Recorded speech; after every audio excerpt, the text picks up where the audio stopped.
So, isang mapagpalang araw po para sa inyong lahat. Ako nga po pala si Alex Emel and welcome back to our 365 Daily Devotions with Pastor Russell Ocampo.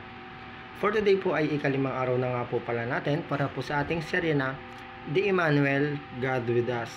And for our topic naman po ay yung mismong serye natin na may pamagat din po na The Emmanuel, God with Us. And for today po ay tatalakayin po natin kung ano nga bang ibig sabihin nito. And yung scripture naman po na ating pag-aaralan ay matatagpuan po sa Isaiah chapter 7 verse 14, and basahin po natin yung kasabihan po dito.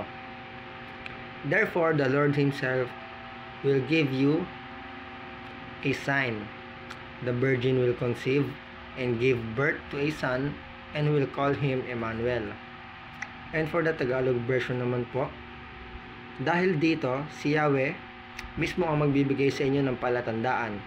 Maglilihi ang isang dalaga at magsisilang ng isang sanggol na lalaki at tatawagin sa pangalang Emmanuel. And ito po yung talata na pag-aaralan at pagbibigyan po natin ng pansin for today's devotion. And for our teaching, Emmanuel means, number 1 po ay God wraps himself with humanity.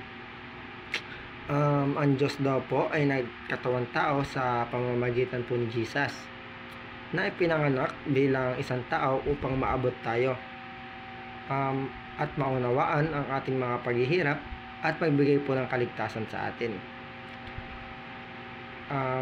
For our second teaching, God reconciles with us. Ibig sabihin po nun na sa pamamagitan daw po ng kamatayan at muling pagkabuhay ni Jesus, tayo po ay muling napalapit sa Diyos. Tinanggal po yung mga hadlang ng kasalanan at binuksan ang pintuan para sa isang maayos na relasyon sa Kanya.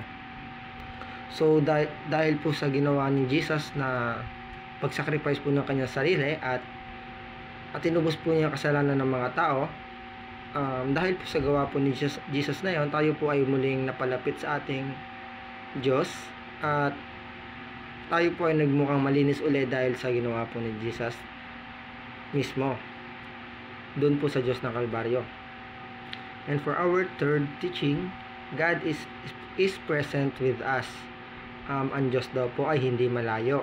Siya daw po ay kasama natin sa pamamagitan po ng banal na Espiritu. Nagbibigay po ng gabay, lakas at pag-ibig sa bawat aspeto po ng ating buhay at walang oras po na hindi niya po ito nagawa. So tayo po ay dadako para po sa ating mga application. Number 1 po ay treasure Jesus as the most precious gift.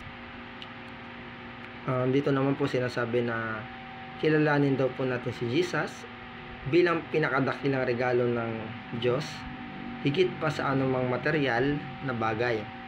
At ipakita din daw po natin ang pasasalamat natin sa ating Panginoon sa pamamagitan po ng pagsunod sa kanyang mga kautusan at pagsamba sa Kanya.